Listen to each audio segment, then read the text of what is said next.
नमस्कार दोस्तों, मैं दिलीप कुमार सिंह एक बार फिर से अपने YouTube चैनल MDCL में आपका स्वागत करता हूं। दोस्तों, इंग्लिश के पिछले वीडियोस में हम लोग कुछ सेंटेंसेस बनाना सीखे थे और हम लोग देखे थे उस क्रम में कि प्राइमरी ऑक्सिलरी, मॉडल ऑक्सिलरी का यूज करके हम लोग बिना टेंस के ज्ञान के भी सेंटेंसेस बना सकते हैं। प्राइमरी ऑक्सिलरीज में खास करके हम लोग वर्ब टू बी को देखे थे और वर्ब हैव को देखे थे कि कैसे वर्ब टू बी का प्रयोग करके हम लोग सेंटेंसेस बना सकते हैं। उसमें हम लोग बी देखे थे शैल विल के साथ, इज, एम, आर, वाज, वर देखे थे। वर्ब हैव में हम लोग हैव, हैड, हैज देखे थे और वर्ब डू नहीं देखे थे उसमें, क्योंकि वर्ब डू का सटीक प्रयोग करने के लिए टेंस का ज्ञान आवश्यक है, इसलिए उसको छोड़ दिए थे। उसके बाद हम लोग मॉडल्स, जिसको हम मॉडल ऑक्सिलरी भी कहते हैं, उसको देखे थे कि कैसे मॉडल्स का प्रयोग होता है, मॉडल्स का कैसे बिना टेंस के ज्ञान का हम लोग यूज कर सकते हैं, उससे सेंटेंसेस बनाकर विभिन्न तरह की अभिव्यक्ति दे सकते हैं, एक्सप्रेशन दे सकते हैं। तो इन सब चीज़ों को हम लोगों ने देखा था। आज का वीडियो हम लोग टेंस पर करने जा रहे हैं, टाइम एंड टेंस, और ये बहुत इम्पॉर्टेंट वीडियो है, बहुत इम्पॉर्टेंट टॉपिक है, क्योंकि इंग्लिश ग्रामर में मुझे नहीं लगता है कि इससे इम्पॉर्टेंट कोई टॉपिक होगा। क्योंकि जैसा कि मैंने पिछले वीडियोस में बताया है कि वर्ड्स में सबसे इम्पॉर्टेंट वर्ड वर्ब होता है और वर्ब अकेले सेंटेंस बना सकता है, इसलिए मैंने उसको वन मैन आर्मी भी कहा है। और वर्ब प्रीपोजिशन के साथ मिलकर के फ्रेजल वर्ब्स भी बनाता है, जो एक ही वर्ब डिफरेंट प्रीपोजिशन लेकर के डिफरेंट मीनिंग देता है। तो इस तरीके से वर्ब सबसे इम्पोर्टेंट वर्ड है इंग्लिश लैंग्वेज का, मैं कई बार बोल चुका हूं। अभी तक हम लोगों ने देखा कि ऑक्सिलरी वर्ब का प्रयोग हम लोग बिना टेंस के ज्ञान के भी कर सकते हैं, लेकिन जब मेन वर्ब की बात आएगी तो इसके लिए टेंस का ज्ञान होना बहुत जरूरी है। क्योंकि जब वर्ब फॉर्म सेलेक्ट करने की बात होगी कि कहाँ वर्ब का फर्स्ट फॉर्म लगाएं, कहाँ वर्ब का सेकंड फॉर्म लगाएं, कहाँ वर्ब का थर्ड फॉर्म लगाएं, तो वहां पर बिना टेंस के ज्ञान का आप कंफ्यूज रहेंगे, आप सही प्रयोग नहीं कर पाएंगे। तो आज का ये वीडियो हम लोग टाइम एंड टेंस चैप्टर पे कर रहे हैं, पार्ट 1 शुरुआती वीडियो है, मिस मत करिएगा, बहुत इम्पॉर्टेंट है। जैसा कि मैं बता चुका हूं कि वर्ब फॉर्म को डिसाइड करने का काम ये टेंस करता है, तो आपसे कोई पूछे कि टेंस क्या होता है, तो सिंपली आप कह सकते हैं कि वर्ब के फॉर्म को सुनिश्चित करने के लिए हम लोग टेंस का प्रयोग करते हैं। अब वर्ब का फॉर्म किस प्रकार से, कैसे?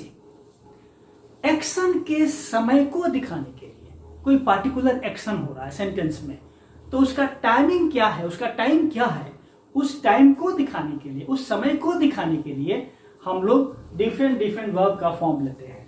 और डिफरेंट वर्ब का फॉर्म क्या होता है, जैसे V1, V2, V3, V4 और V5। तो हम लोग इन वर्ब फॉर्म्स को तब तक सही से यूज नहीं कर पाएंगे जब तक कि हमें टेंस का प्रॉपर ज्ञान नहीं हो जाता है, ठीक ना। तो अब इसी चीज को सही तरीके से यूज करने के लिए टेंस की आवश्यकता है। तो डिफाइन करने में क्या दिक्कत है? आप कह सकते हैं टेंस के बारे में कि टेंस वर्ब का ही एक फॉर्म है, ठीक ना। The form taken by verb to indicate the time of an action is said to be the tense of the verb. या सिंपल वर्ड्स में हम कहें तो tense decides the verb form in a sentence. Tense का यही काम है। अब इसको देखने के पहले जरा इस चैप्टर के टॉपिक पर, टाइटल पे हम लोग थोड़ा सा ध्यान दें। चैप्टर का नाम है टाइम एंड टेंस। तो थोड़ा सा कंफ्यूजन है कि टाइम एंड टेंस अलग अलग है क्या इसमें अंतर है, टाइम एंड टेंस क्यों लिखा गया है, क्यों नहीं सिंगल टेंस लिखा गया। आप देखिएगा ग्रामर की किसी भी किताब में टेंस सिंगल नहीं लिखा गया है। चैप्टर का नाम है टाइम एंड टेंस। और जहां तक मेरी जानकारी है, मुझे लगता है कि टाइम पर टेंस डिपेंड करता है। टेंस किस पर डिपेंड करता है? टाइम पर डिपेंड करता है। इसलिए इस चैप्टर का नाम टाइम एंड टेंस पड़ा है, ठीक ना। टेंस पर टाइम डिपेंड नहीं करता है, टाइम पर टेंस डिपेंड करता है, ठीक ना। कुछ लोग इसको हिंदी में बताते हैं कि ये समय है, ये काल है। अब मुझे नहीं समझ में आता है कि समय और काल में अंतर क्या है। समय और काल तो मिलता जुलता ही चीज है, काल भी समय ही है, तो समय और समय कोई थोड़ा ही कहेगा, ऐसा तो होगा नहीं। काल का एक दूसरा मीनिंग जो हम लोग जानते हैं कि कोई बुरी परिस्थिति जो मृत्यु की ओर ले जाए, किसी गंभीर संकट की ओर ले जाए, वो काल है। तो वो तो नहीं होगा निश्चित रूप से। तो अब देखिए टाइम एंड टेंस में क्या क्या फर्क है ये समझिएगा। टाइम पर टेंस डिपेंड करता है, जैसा टाइम होगा उसी तरह का टेंस यूज किया जाएगा। लेकिन हम ये नहीं कह सकते कि जैसा टेंस होगा उसी तरह का टाइम यूज किया जाएगा, ध्यान रखिएगा। दूसरा, टाइम का ज्ञान बहुत पहले से लोगों को है। जब लोग पढ़े लिखे नहीं थे तब भी लोग सूरज को देखकर, तारों को देखकर, बहुत सारी अन्य चीजों का ऑब्जर्वेशन करके समय का अनुमान लगा लेते थे। तो समय का उस समय भी ज्ञान था। लेकिन टेंस का ज्ञान कब आया? टेंस का ज्ञान कब आया? जब लोगों ने ग्रामर लिखा, जब लोग पढ़े लिखे। तो एक ये मूल फर्क है। टाइम का इंग्लिश डिक्शनरी में अपना पार्टिकुलर मीनिंग है समय, लेकिन टेंस का कोई पार्टिकुलर मीनिंग नहीं है, ठीक ना, ध्यान रखिएगा। टाइम और टेंस में एक और फर्क यह है कि यह ग्रामेटिकल आइटम है टेंस, और यह नॉन ग्रामेटिकल आइटम है। एक यह भी फर्क है। मैथ्स पढ़ने वालों के लिए मैं बता दूं, मैथ्स की भाषा में कहा जाए तो टाइम कांस्टेंट है, टेंस वेरिएबल है, मतलब बदलते रहता है। एक और बड़ा अंतर जो मुझे दिखता है वो ये है कि एक ही टाइम को दिखाने के लिए हम लोग विभिन्न विभिन्न टेंस का प्रयोग करते हैं, या यूं कहें कि डिफरेंट टाइम को हम लोग एक टेंस से दिखा सकते हैं। ये ज्यादा उचित होगा। जैसे हम लोग पहले टाइम को देख लें। टाइम तो एक ये है कि अभी जो चल रहा है प्रेजेंट, और एक जो पीछे चला गया दैट इज पास्ट, और एक जो आने वाला है दैट इज फ्यूचर। तो चूंकि टाइम पे टेंस डिपेंड करता है और टाइम ये 3 प्रकार का होता है, इसलिए टेंस भी 3 प्रकार का होता है। लेकिन हम लोग टेंस का यूज करके, एक सिंगल टेंस का यूज करके प्रेजेंट टाइम भी दिखा सकते हैं, पास्ट टाइम भी दिखा सकते हैं, फ्यूचर टाइम भी दिखा सकते हैं। उदाहरण के लिए देखिएगा,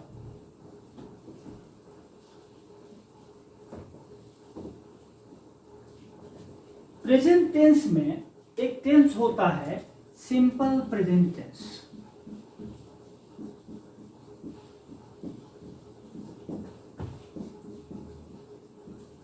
आगे मैं बताऊंगा। सिंपल प्रेजेंट टेंस, इसको प्रेजेंट इंडेफिनिट भी कहा जाता है। हम लोग जब पढ़ते थे तो उसका यही नाम था, प्रेजेंट इंडेफिनिट, लेकिन आजकल सिंपल प्रेजेंट टेंस कहा जा रहा है। और इसका जो स्ट्रक्चर है सेंटेंस लिखने का, ये है सब्जेक्ट के बाद V1 या V5 और उसके बाद ऑब्जेक्ट या कंप्लीमेंट। ये नॉर्मल अफर्मेटिव स्ट्रक्चर है, ठीक ना। अफर्मेटिव जिसमें कहीं से कहीं ना नहीं लगा हो। तो अब इसका यूज करके, अब V1 V5 क्या है, वर्ब अपने मेन फॉर्म में है, मूल रूप में है, तो हमेशा V1 होता है, या उसको हम VP भी कहते हैं, वर्ब इन प्लूरल फॉर्म, ठीक ना। तो V1 कहें या VP कहें। और V5 वर्ब को हम वर्ब का प्लूरल फॉर्म भी कहते हैं, और V5 जो होता है हम इसको वर्ब का सिंगुलर फॉर्म भी बोलते हैं, ठीक ना। ये वर्ब प्लूरल है और ये वर्ब सिंगुलर है, ठीक है। तो ओरिजिनल फॉर्म में जब कोई वर्ब है, जैसे हम कहें रीड, तो यह V1 में है, लेकिन हम कहें रीड्स तो यह V5 में है। मतलब कि V1 वर्ब का मेन फॉर्म है, ओरिजिनल फॉर्म है, और V5 क्या है, वर्ब में V5 क्या है, वर्ब में S या ES जोड़ते हैं तो V5 बनता है। मतलब V1 में मेन वर्ब में S या ES जोड़ते हैं तो V5 बनता है। अब इसमें एक रूल है कि थर्ड पर्सन, अभी इसकी चर्चा हम करेंगे, उदाहरण के लिए दिखा रहे हैं। थर्ड पर्सन सिंगुलर सब्जेक्ट हो तो अफर्मेटिव स्ट्रक्चर में V5 का यूज होता है, और बाकी सबके लिए V1 का यूज होता है। एक ये नियम है। अब मैं आपको दिखा रहा हूं कि एक ये सिंपल प्रेजेंट टेंस का यूज करके हम तीनों ही टाइम को कैसे दिखा दे रहे हैं।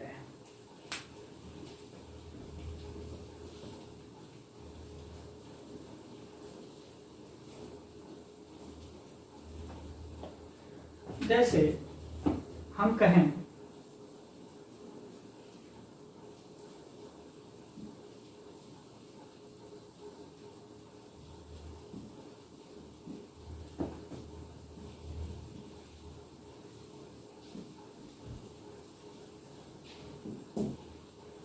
Ram goes to school daily, तो यह वर्ब में एस ES जुटा है, S या ES जुटा है तो क्या होता है, ये V5 होता है। मतलब सिंपल प्रेजेंट टेंस का स्ट्रक्चर है, और यह प्रेजेंट टाइम में हैबिट को दिखाता है, ठीक है। अब हम देखिए दिखा रहे हैं।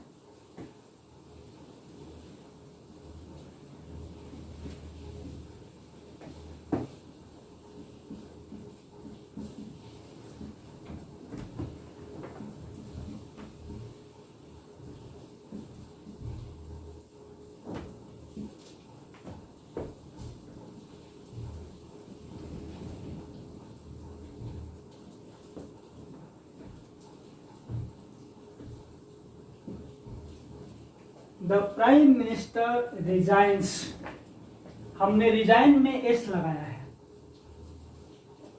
और यह पास्ट को दिखाता है। जब न्यूज़पेपर का हेडलाइन आएगा ना, तो यह पास्ट टाइम के लिए होता है, और इसका मतलब होगा कि प्रधानमंत्री ने त्यागपत्र दे दिया।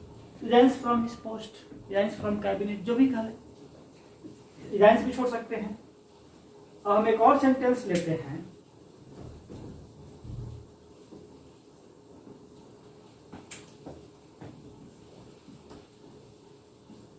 द प्राइम मिनिस्टर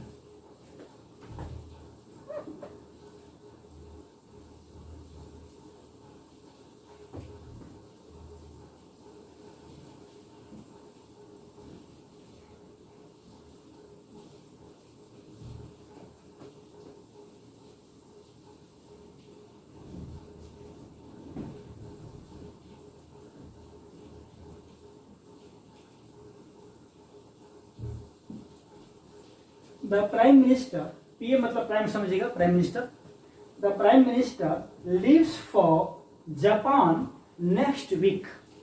प्रधानमंत्री अगले सप्ताह जापान जाएंगे।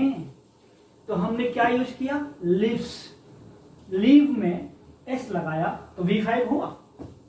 तो हम क्या देख रहे हैं कि सिंपल प्रेजेंट टेंस का यूज किए हैं। यहां प्रेजेंट टाइम, यहां पास्ट टाइम और ये फ्यूचर टाइम। तो एक ही टेंस का यूज करके हम डिफरेंट डिफरेंट टाइम को दिखा दिए, ठीक ना। एक ही टेंस का यूज करके हम डिफरेंट डिफरेंट टाइम को दिखा दिए। एक ये अंतर है टाइम और टेंस में, ठीक ना।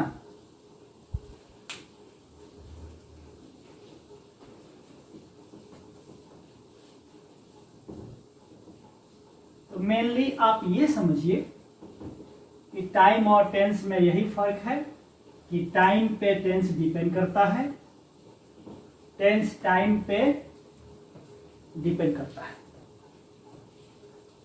दूसरा, यह एक ग्रामेटिकल आइटम है, यह एक नॉन ग्रामेटिकल आइटम है। तीसरा, इसका इंग्लिश डिक्शनरी में पार्टिकुलर मीनिंग है, इसका कोई पार्टिकुलर मीनिंग नहीं है। चौथा, टाइम का ज्ञान लोगों को बहुत पहले से है, जबकि टेंस का ज्ञान बाद में आया। पांचवा, कि टाइम कांस्टेंट है, टेंस वेरिएबल है।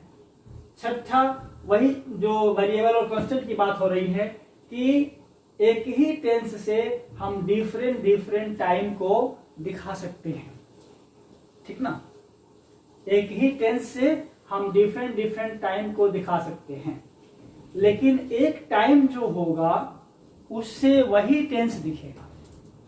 Present time present tense generally refer करेगा, past time past tense, future time future tense. तो ये सब कुछ मूलभूत अंतर है।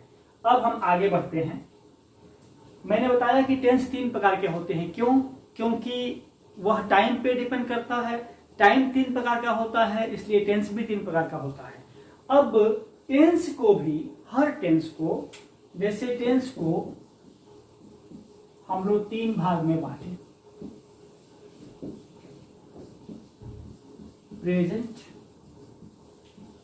जो प्रेजेंट टाइम को रेफर करता है, पास्ट जो पास्ट टाइम को रेफर करता है, और फ्यूचर जो फ्यूचर टाइम को रेफर करता है। अब ऐसा देखा गया कि प्रेजेंट टाइम को रेफर करने वाले सेंटेंसेस जो हैं उनकी बहुत सारी कैटेगरी है। तो सुविधा के लिए उन्हें 4 कैटेगरी में बांटा गया। कितने कैटेगरी में? 4 कैटेगरी में। तो वो 4 कैटेगरी क्या हैं उसको देखा जाए, और वो हर टेंस का है।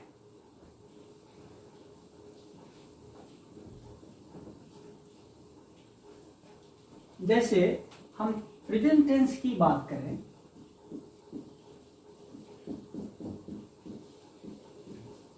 तो इसकी 4 कैटेगरी बनाई गई। पहली कैटेगरी को कहा गया simple present tense.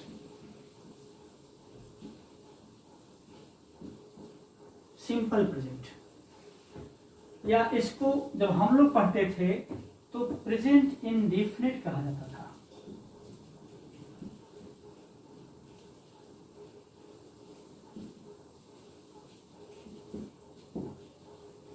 Present indefinite. और दूसरी कैटेगरी है प्रेजेंट कंटिन्यूअस, जिसको हम लोगों के टाइम में प्रेजेंट इम्परफेक्ट कहा जाता था। और तीसरी कैटेगरी है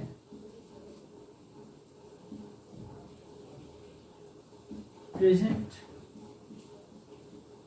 परफेक्ट की, और चौथी कैटेगरी है प्रेजेंट परफेक्ट कंटिन्यूअस की।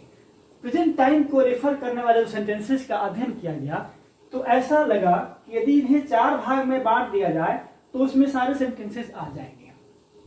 अब देखिए, सबसे अधिक यूज होता है ये फर्स्ट वन, पहला।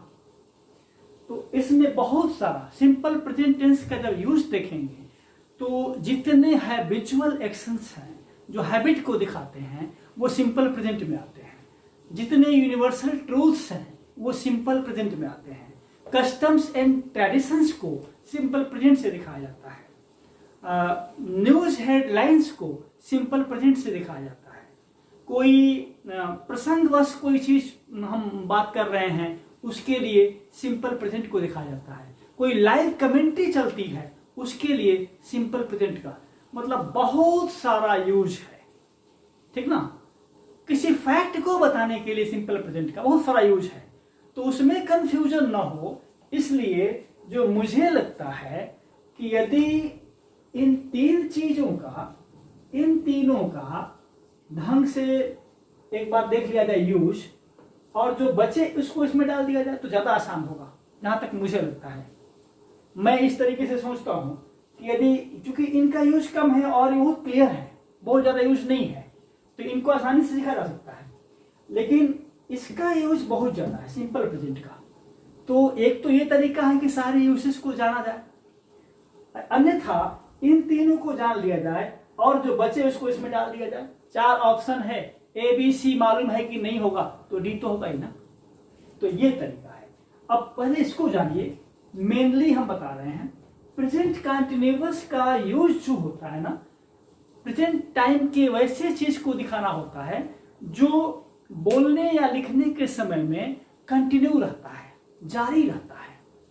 जनरली ऐसे उसका हम लोग फ्यूचर टाइम के लिए भी यूज कर लेते हैं। ऐसे नॉर्मल एक्टिविटीज के लिए हम इसका यूज कर लेते हैं। मैं बताऊंगा सेंटेंस लिख के। तो एक तो ये कैटेगरी हो गया जिसको नॉर्मली हम कहें कि मेनली यह बोलने या लिखने के समय वो काम चल रहा है, जारी है, उसके लिए यूज किया जाता है। प्रेजेंट परफेक्ट में मेनली उस एक्शन के बारे में हम लोग बोलते हैं जो कंप्लीटेड है, जो कंप्लीट हो चुका है, इसीलिए इसका नाम है प्रेजेंट परफेक्ट। तो ये भी क्लियर है, एक्शन कंप्लीटेड है तो प्रेजेंट परफेक्ट लगाएंगे। और इन दोनों का मिक्सचर है, इन दोनों को मिला दिया जाए, इनको और इनको, तो ये बनता है प्रेजेंट परफेक्ट कंटिन्यूअस। देख लीजिए, प्रेजेंट परफेक्ट है और प्रेजेंट कंटिन्यूअस भी है, तो इन दोनों को मिला दिया जाए। मिलाने का मतलब क्या है कि प्रेजेंट परफेक्ट कंटिन्यूअस में ऐसे सेंटेंसेस को हम लेते हैं जिससे किस तरह का टाइम दिखे, एक्शन के बारे में, कुछ एक्शन कंप्लीटेड है और बोलने या लिखने के समय तक भी कुछ चल रहा है, कंप्लीटली कंप्लीटेड नहीं है, पूरी तरीके से कंप्लीट नहीं हुआ है। तो वैसे एक्शंस को हम लोग प्रेजेंट परफेक्ट कंटिन्यूअस में रख लेंगे और बाकी जो बचेगा उसको हम लोग सिंपल प्रेजेंट टेंस में डाल देंगे। अब देखिए, हम लोग 1 बाय 1 स्ट्रक्चर पढ़ेंगे कि इनका स्ट्रक्चर क्या है, इनका स्ट्रक्चर क्या है। फिर स्ट्रक्चर देखेंगे तो हम लोग अफर्मेटिव स्ट्रक्चर देखेंगे, नेगेटिव स्ट्रक्चर देखेंगे, इंट्रोगेटिव या उसको क्वेश्चन कहें उसको देखेंगे, फिर इंट्रोगेटिव एंड नेगेटिव एक साथ देखेंगे। उसके बाद थोड़ा सा मैं इसी के साथ चाहूंगा कि वॉइस की चर्चा कर ली जाए, ठीक ना। जब मैं पढ़ाऊंगा कि वॉइस के रूप में हम कैसे उसको देखेंगे, ताकि जब आगे पढ़ें वॉइस को डिटेल में तो वहां कंफ्यूजन ना हो। और एक और चीज आएगा उसमें, जो क्वेश्चन टैग आएगा उसको भी हम लोग इसके साथ देख लेंगे। तो सबसे पहले हम लोग चलते हैं इसके बारे में, प्रेजेंट कंटिन्यूअस के बारे में, ठीक ना।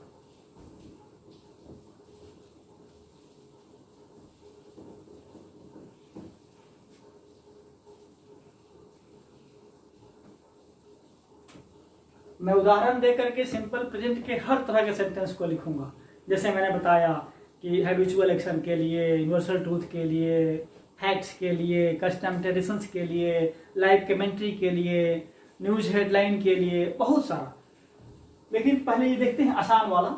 ऐसे भी रूल क्या है कि आसान काम पहले कर लिया जाए, कॉन्फिडेंस बिल्डअप हो जाएगा। कॉन्फिडेंस एक बार बिल्डअप हो जाएगा, बढ़ जाएगा, तो फिर काम करने में मजा आएगा। तो हम लोग सबसे पहले देखते हैं प्रेजेंट कंटिन्यूअस को।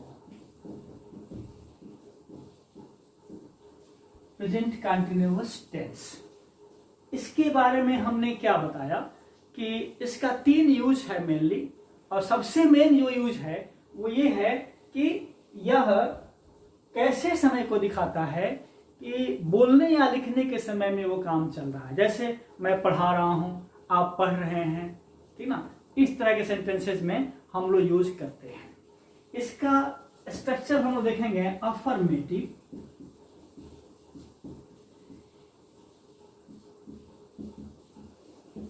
अफर्मेटिव सेक्शन किसको बोलते हैं? जो एक स्टेटमेंट होगा और उसमें कहीं ना कहीं से कहीं ना चीज नहीं लगा होगा, निगेटिविटी नहीं जाएगी, वो अफर्मेटिव है। तो इसमें सबसे पहले हम लोग सब्जेक्ट को रखते हैं, उसके बाद हम लोग एस या एम या आर का प्रयोग करते हैं, उसके बाद वर्ब का 4th फॉर्म डालते हैं। और वर्ब का 4th फॉर्म का मतलब होता है वर्ब में आईएनजी जोड़ देना, और उसके बाद ऑब्जेक्ट या complement and then full stop. ये स्ट्रक्चर होता है अफर्मेटिव में प्रेजेंट कंटिन्यूअस का। जैसे मैं पढ़ा रहा हूं, तो पढ़ाने का काम कौन कर रहा है? मैं कर रहा हूं। सब्जेक्ट कौन हुआ? मैं के लिए क्या बोलते हैं? आई। तो आई, और यहां से इन तीनों में से आई के लिए एम होता है। और पढ़ाने को इंग्लिश में टीच बोलते हैं, तो टीचिंग, टीच में आईएनजी लगा देंगे, टीचिंग। मैं पढ़ा रहा हूं। यदि मैं कह दूं कि मैं अंग्रेजी पढ़ा रहा हूं, तो आई एम टीचिंग इंग्लिश लिख देंगे, दिक्कत क्या है?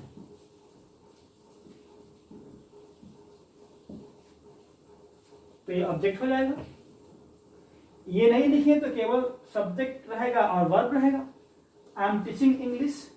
अब इसमें एस एम आर के प्रयोग को हम वहां बताए थे जब वर्ब टू बी दिखा रहे थे, यहां भी देख लीजिए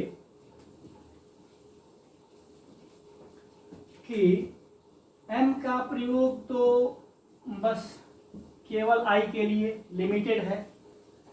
एस का प्रयोग 3rd पर्सन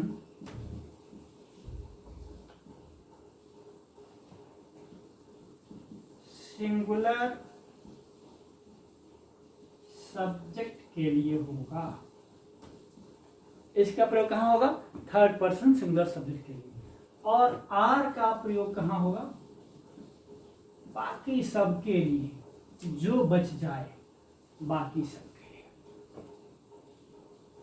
अब तो जैसे कि मैंने सेंटेंस लिखा कि आई एम टीचिंग इंग्लिश, तो अब आप बनाइए ना, आई से बनाइए, वी से बनाइए, यू से बनाइए, ही से, सी से, इट से, दे से, ठीक ना। उसके बाद कोई नाम लीजिए, Ram, Shyam, Sita, Gita, boy, girl, teacher, farmer, जो भी नाम लेना है लीजिए। सेंटेंसेस ये बनेंगे। केवल ध्यान रखिए कि एक बार पर्सन को फिर से ओरली बता दे रहे हैं कि नाउन्स जितने हैं वो केवल 3rd पर्सन में होते हैं, या तो सिंगुलर में या प्लूरल में। एक और केवल एक का बोध होगा तो 3rd पर्सन सिंगुलर में होगा, और एक से ज्यादा का बोध होगा तो 3rd पर्सन प्लूरल में होगा। बाकी दोनों पर्सन जो 1st पर्सन और 2nd पर्सन है उसमें केवल प्रोनाउंस आते हैं। और एज ए सब्जेक्ट मैं बता चुका हूं कि 1st पर्सन में आई और वी आते हैं। आई मतलब मैं अपने लिए, और वी का मतलब हम लोग, ठीक ना, मतलब एक से ज्यादा हो गया, हम लोग सब्जेक्ट के रूप में। यू दोनों में मतलब सिंगुलर में भी और प्लूरल में भी। 1st पर्सन सिंगुलर में आई, प्लूरल में वी। 2nd पर्सन सिंगुलर में भी यू, प्लूरल में यू। मैंने एक बार दाऊ की चर्चा की थी, तो उसका जब मैं प्रोनाउन पढ़ाऊंगा तो क्लियर करूंगा, अभी उसकी चर्चा नहीं होती है। तो वो था और थर्ड पर्सन सिंगुलर में प्रोनाउन के रूप में क्या क्या आता है, ही, शी, इट सिंगुलर में, और प्लूरल में दे। दिस दैट को भी हम लोग कंसीडर कर सकते हैं। दिस है, दैट है, उसका दिस का प्लूरल में आ जाएगा दिस, एंड दैट का प्लूरल में दोज। इतना याद रखिएगा तो गलती नहीं होगी। अब अफर्मेटिव स्ट्रक्चर ये हो गया। अब एक चीज मैं बता दिया कि आई एम टीचिंग इंग्लिश या आई एम टीचिंग, तो आप बनाइए we are studying, we are playing, we are writing, we are reading, we are speaking, we are listening to the radio. जो कुछ भी जितना सेंटेंस आप बना सकते हैं इस स्ट्रक्चर का यूज करिएगा। ध्यान रहे कि अफर्मेटिव स्ट्रक्चर है ये, मतलब कहीं से कहीं ना नहीं लगा हुआ है। दूसरी बात कि इसमें ये क्रम है subject plus is, am are plus V4 plus ये, और इसका यूज होना चाहिए कहाँ, बोलने या लिखने के समय में वो एक्शन, वो काम जारी हो, चल रहा हो, ठीक ना, इसका यूज वहां पे होना चाहिए। उसके बाद हम लोग इसका निगेटिव स्ट्रक्चर देखेंगे कि यदि सेंटेंस में ना लग गया, जैसे यहां देख लें एक निगेटिव, तो क्या अंतर हो जाएगा, ध्यान दीजिएगा। सब्जेक्ट ज्यों का त्यों रहेगा, इज या एम या आर ज्यों का त्यों रहेगा, उसके बाद नॉट लग जाएगा, तब फिर ये सब ज्यों का त्यों रहेगा, V4 प्लस ऑब्जेक्ट या कॉम्प्लीमेंट और फुल स्टॉप। जैसे मैंने कहा था आई एम टीचिंग इंग्लिश, तो वहां एम के बाद नॉट लगा देंगे, I am not teaching English, I am not speaking, I am not reading, I am not disturbing anyone, I am not playing, I am not कुछ भी, I am not मैंने जो बोलना है, I am not going to school, I am not going to do anything wrong, तो not लगा दीजिएगा। वहां भी वही रूल रहेगा, एम के लिए सॉरी आई के लिए एम, थर्ड पर्सन सिंगुलर के लिए इज, बाकी सब के लिए आर, यहाँ केवल नॉट लगा देंगे। अब एक चीज यहाँ ध्यान देने वाली होगी कि इसको मिटा रहे हैं, देखिएगा, पॉज करके देखिएगा।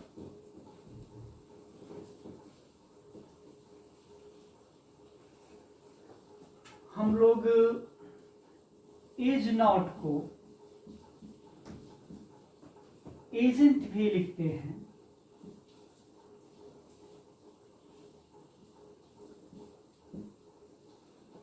आर नॉट को,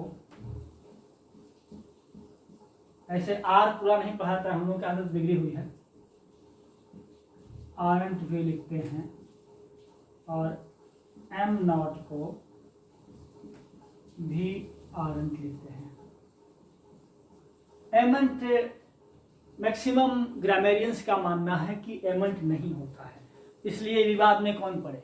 मैक्सिमम जो बहुमत है वो वही है कि एम नॉट को या तो एम नॉट पढ़िए, या इसको कॉन्ट्रैक्शन ड्रिल्स पढ़ते हैं, शॉर्ट फॉर्म कहते हैं, संक्षिप्त रूप जिसको कहें, तो आरंट ही लिखते हैं। तो जहां एम नॉट था वहां आर शॉर्ट में लिखना हो तो आरंट लिखिए, आर नॉट के लिए तो आरंट होगा ही, इज नॉट को आप एजेंट लिख सकते हैं, ठीक ना। तो ये नेगेटिव स्ट्रक्चर में हम लोग यूज कर सकते हैं।